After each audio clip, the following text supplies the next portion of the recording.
Mixing up a J right after we got off the phone, yeah, we just reconnected. Been a while since we spoke. You tell me that it's been destined, but the uncertainty, baby, it made you shy away. Now you're not saying I won't make it, what you trying to say? Happy Wednesday, everybody. Hope you're doing great. 7:05 here at the office. Gonna be running training here at 8, so I'll get all prepped up. Let's go. Hey there, everybody. Happy Wednesday. Hope you're doing great. Heading in to the Alzheimer's Association chapter here in Houston with Julie, and going to see about the organization, what we can do to help out and support the Alzheimer's Association. It's a great organization in fighting to find a cure, some kind of relief to those that are afflicted with Alzheimer's.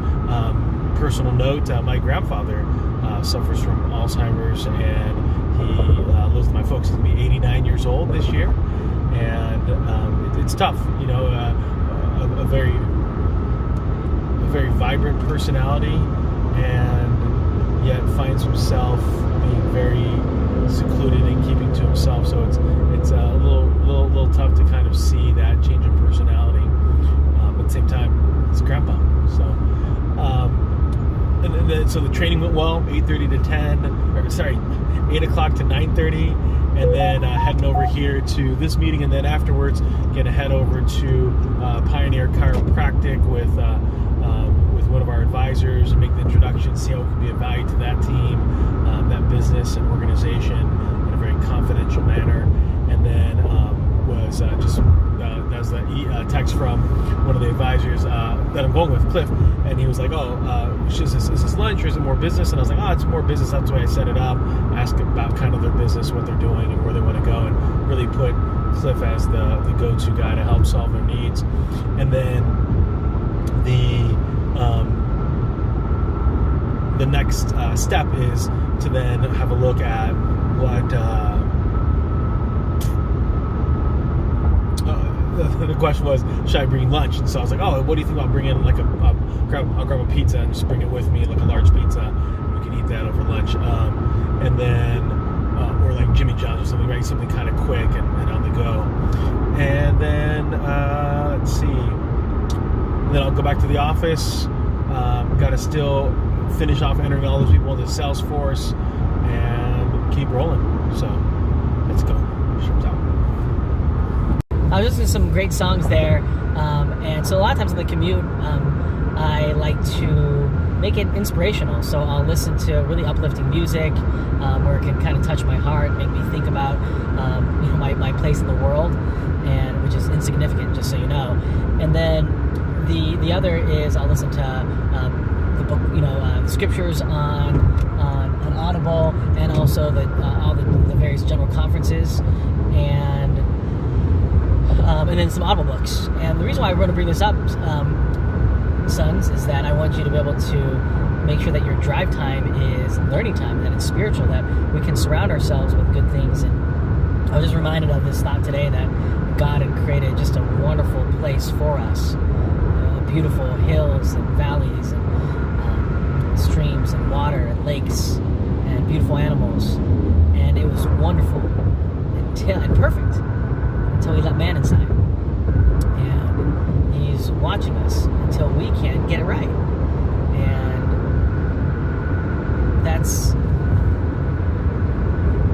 it was a perfect world until man got here. And unfortunately, even the first family, Cain killed Abel. Murder ensued. Disobedience from parents. Perversion from the right way of living. God's way, God's laws. And so it makes me, I just contemplate about that from the perspective of, we have this time in our car. Can I make it spiritual, where I'm touched, where I'm enlightened, where I'm spoken to by the power of the Holy Ghost, and reminded of wonderful things? And the answer is yes. So do I not know the hippest songs? Absolutely not. Do I know the lyrics of music? No. But for me, I can get prompted and inspired by those things that I find of value. Now, other people, they can listen to music and they can be moved upon by music. Just not the same for me in comparison to other people. much more kind of audiophiles, I'd say, where Mom, Mel, is definitely an audiophile, so she can really be moved by wonderful music, and she has a great ear for music and a great memory for music, and the lyrics can move her. Sometimes in my hustle and bustle of listening to music, I don't hear the lyrics, I'm just kind of running mentally. My mind's just going other places, so find time to make your drive time learn time. Dad's out. Buddy, here we are, the Alzheimer's Association here in Houston. So Julie beat me parking. I beat her over here though. I parked closer. Wednesday, February 19th, major headline of the day. Carla Robago goes into Torchy Tacos and is mistaken for a newscaster. That's not my car. This is funny, just parked in the parking lot, and as I was just turning the car off, a young boy opened up the door and was out to get in, and his mom's like, no, that's not our car. We have the exact same car, so exact same color. Totally easy to make that mistake. So here I am visiting with Pioneer Chiropractic. So excited about conversations that we can have, see how it can be of value. So something randomly happened today as I was sitting in the parking lot, doing a quick recording. A young boy started getting into my car. His mom stopped him and was like, "That's not your car." Didn't know who it was, and literally on the other side of the parking lot, not the other side of the parking lot, but the other side past the area that you would drive in the parking lot was her car. Identical color, identical model. So this was just confused. No, pretty comical. Hey there, everybody. End of the day, heading home. Hope you're had a productive Wednesday. Happy Wednesday. So after the meeting with Cliff, then had a conference call from 1 to about 2 o'clock. So I was able to grab lunch with my wife then from 2 to 3, the late lunch, and then from 3 to 5, got back into the office, talking over with the recruiter where things are, talking over with Max where things are calendar-wise that we had working on together.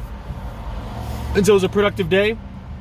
A couple of the highlights that came through kind of from a feedback perspective on that conference call was to be able to not assume that they might have, as a team, don't assume that they all have an area of expertise. So it might be helpful if you're having a hard time from an activity perspective, maybe to check in and say, hey, why don't you tell me what you're saying? Why don't you show me? And, in a sense, treat me like a potential candidate so I can hear what you're saying and practice it through. Just like we would expect, the LeBron James, the Steph Currys to be able to practice their free throws, practice their three-pointers, practice the dunks, the layups, the passing, their different plays. That's exactly what you'd want to do as well as a professional, is look at ways that you can practice and get better. Too often, I think people are winging it in their life, and that's leading to their detriment. Sherm's out. Hey there, everybody. This is an episode called Winging It. I think too many people are leaving things to chance. We expect when we watch professional athletes to have practiced their craft hours in and going to the gym and having the discipline to avoid things that wouldn't get them to excel in order to get to the Super Bowl, right? So a lot of times if you're fans of a professional team, you expect those players to be at the highest caliber. But yet, if we look at our own lives from a discipline perspective of what we're doing work-wise, is it the same level of discipline? Are we practicing our craft? Just like we'd expect Steph Curry to practice the dunks, the layups, the plays, the three-pointers, the free throws. Are we doing the exact same thing in our world? So if you're in business development, are you practicing your presentation? Are you asking good questions? Are you listening proactively? Are you taking good notes? I think we as professionals need to practice more. Sherm's out.